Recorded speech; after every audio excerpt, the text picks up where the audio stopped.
Alright, let's just cut to the chase and set the stage here. By the end of the 80s, rock and metal, and even pop culture more broadly, was a bit of a bloated mess.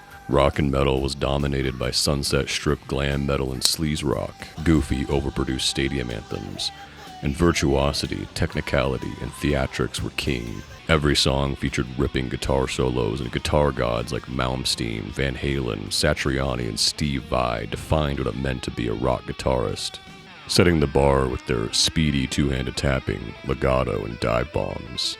Along with that, there were gimmicks like double-neck guitars and an obsession with gear, and of course, this was all wrapped up in tight leather pants, silly hairdos, and all the rest of the corniness the 80s had to offer.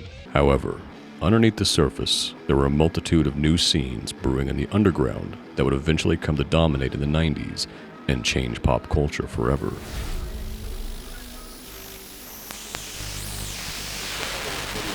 But first, I'd like to say thank you all for 6,000 subscribers.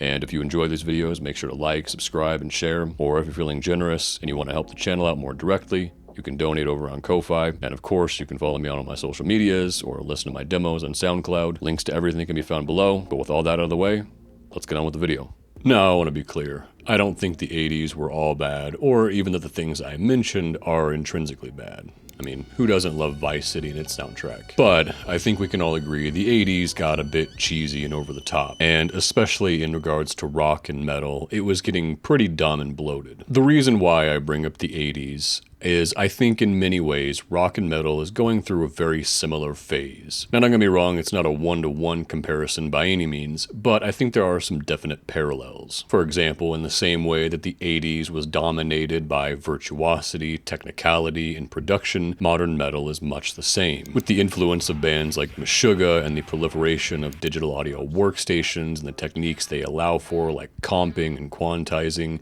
splicing, and sample replacing, modern metal has become this almost robotic and sterile genre. Pair that with the obsession with expensive extended range guitars and all of these fancy amp modelers and sims, and you've got a genre that is not only unappealing to everyone besides guitar nerds, but is also really daunting and expensive to get into. Is it any coincidence that rock and metal is losing ground and isn't attracting aspiring young musicians like it used to? And I would argue that the 80s was heading in that same direction. Sure, those guys were great guitar players, and no doubt they left their impacts and legacy on the genre, but it was turning rock and metal into a pissing contest that would have eventually lost the younger demographic if that era hadn't been stopped in its tracks. Most aspiring young musicians who want to get into rock are not doing it to become the next Malmsteen or the next Tim Henson. And turning the genre into one of acrobatics is just pushing them towards other genres that are more accessible. One where they can just focus on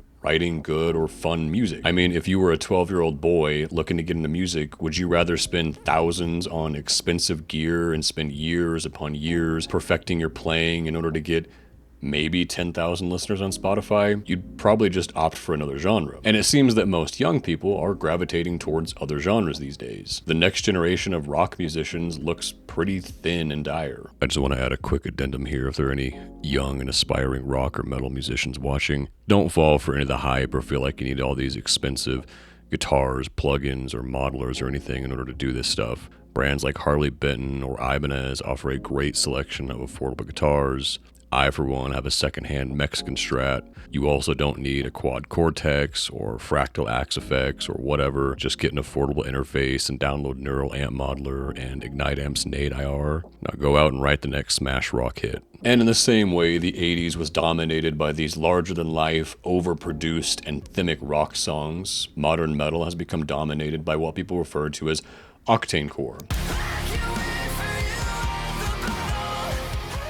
Now, I want to be clear once again here because I think some people misinterpret or misunderstand my criticisms, such as in my first video where I talked about these Octane Core bands like Era. I got some comments from people that seem to think that I hate Era and those bands. In fact, I don't hate Octane Core bands or think they are bad bands or anything like that. My point is just that the obsession with all of the things we just went over, the technicality, the overproduction, the down-tuned 8-string guitars, and so on and so forth, combined with the lackluster pop sensibilities and generally not great songwriting, has created a style that sits in a weird limbo of sorts. The music is technical and proggy, but not really technical or proggy enough to be interesting. The music is poppy and structured, but also too technical, and the pop sensibilities aren't really good enough to do well outside of the metal world. And on top of that, heavy music is just getting heavier and heavier. Even our most accessible bands are still just far too heavy to have any crossover appeal. It doesn't surprise me that Spiritbox lost the Grammy to a hardcore band. That song was quite heavy.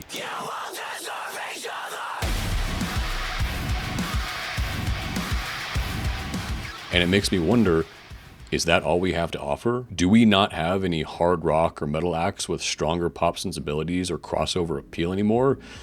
It kind of seems like it. Recently, I watched Anthony Fantano's worst albums of 2025. Now, I don't really like Fantano, and I very rarely watch any of his videos, but I decided to check out that list. On that list was Sleep Token's Even Arcadia. Now, while I disagree with his inclusion of the album on that list, and I don't overall agree with his take on the album, I do think he makes a fair point when he says, "What I'm trying to say is, if only the worst bands in this genre are the ones who are concerned with accessibility, then it's going to be records like this that continue to be the most popular in metal, which is something that I would hate to continue seeing for the rest of this decade." Metalheads love to complain about the success of bands like Sleep Token, but none of you seem to want to put in the effort to have any of the accessibility or crossover appeal as them. And if we look at the numbers of even the most successful metal bands right now, what we're doing is clearly not working. Even as well as bands like Sleep Token or Spiritbox have been doing in recent years, it is still a far cry from the successful acts of the past, not to even mention compared to more contemporary artists.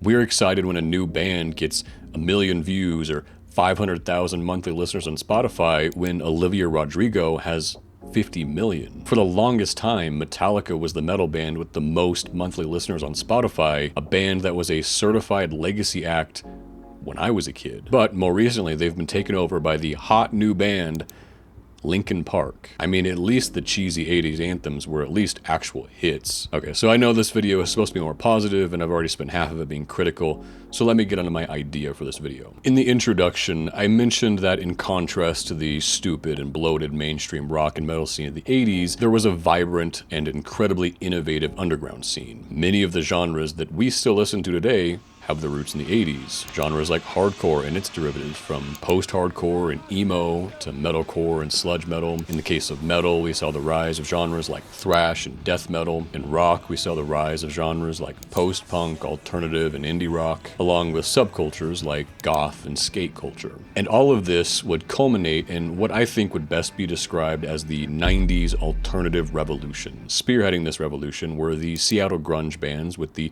enigmatic and visionary Kurt Cobain redefining what it meant to be a rock star. Gone were the tight leather pants and the guitar virtuosity. Kurt brought in a perfect blend of the sluggish riffs from sludge metal, the rawness and aggression of punk and hardcore,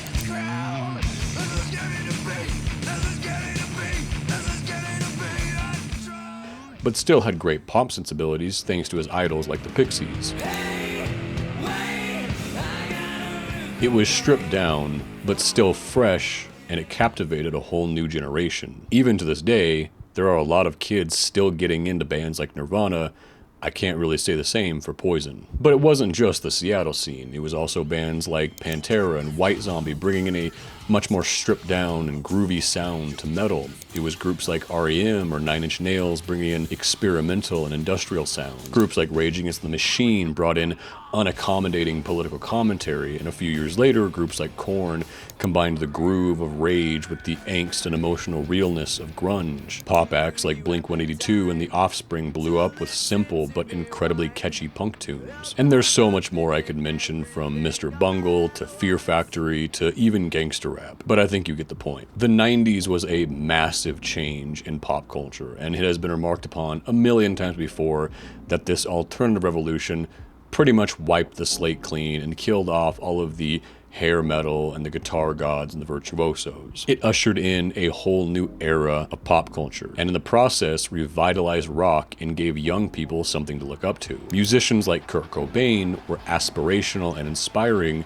not discouraging and intimidating.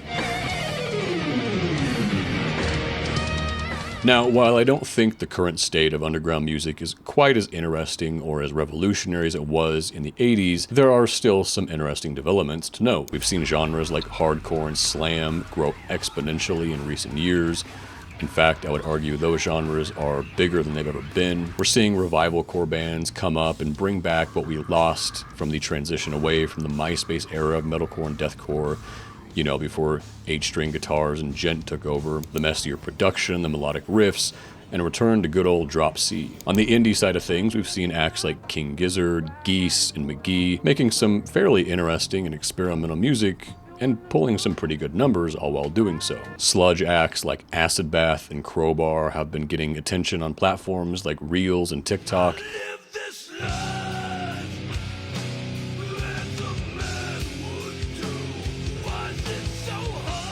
And there's been a new wave of death metal bands created by hardcore kids. Not deathcore, but bands like Sanguisugabogg and 200 Stab Wounds.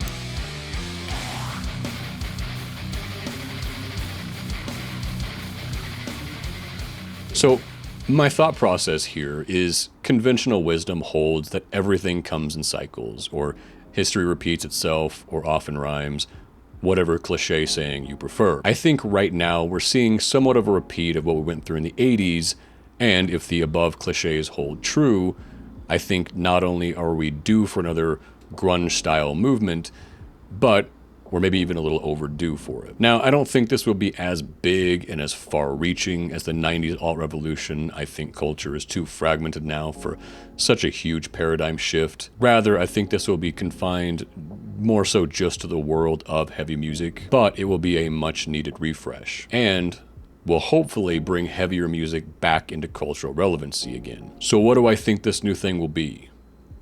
I don't know. Unlike in my last video where I talked about the growing Japanese girl metal scene and its potential to bring in new audiences to rock and metal, I don't really have a specific scene or band I can point to here. It's more of just a feeling. So of course, maybe I'll wind up being wrong and with egg on my face, but in the last 5 or so years, I've seen more and more people talking about all of what I just talked about when it comes to heavy music. All of those things are turning modern metal into a bloated mess that is just broadly unappealing. And this isn't just from angry metal dorks who are stuck in 1985, but I'm even seeing the far less critical and more accepting core kids complain about these things too. So it seems only logical that sooner or later, something fresh and new, but stripped down and back to basics will come along that wipes the slate clean. Something that rejects all of the staples of modern metal writing and production. No more expensive 8-string guitars and double drop A, or overcomplicated post-production with 50 layers of synths and pads and automation. No more sterile and robotic quantized tracks and sample replaced drums. Because this won't take too long. Take a minute or two. No more stock sounds and out-of-the-box tones. No more Meshuggah influences.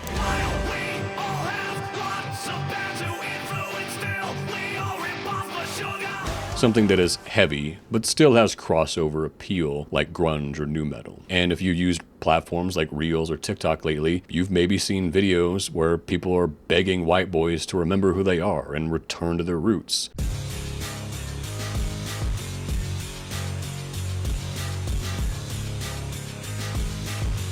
So I don't know, this is all just a gut feeling, but I eat a very fibrous diet, so my gut health should be in check. Let me know what you guys think.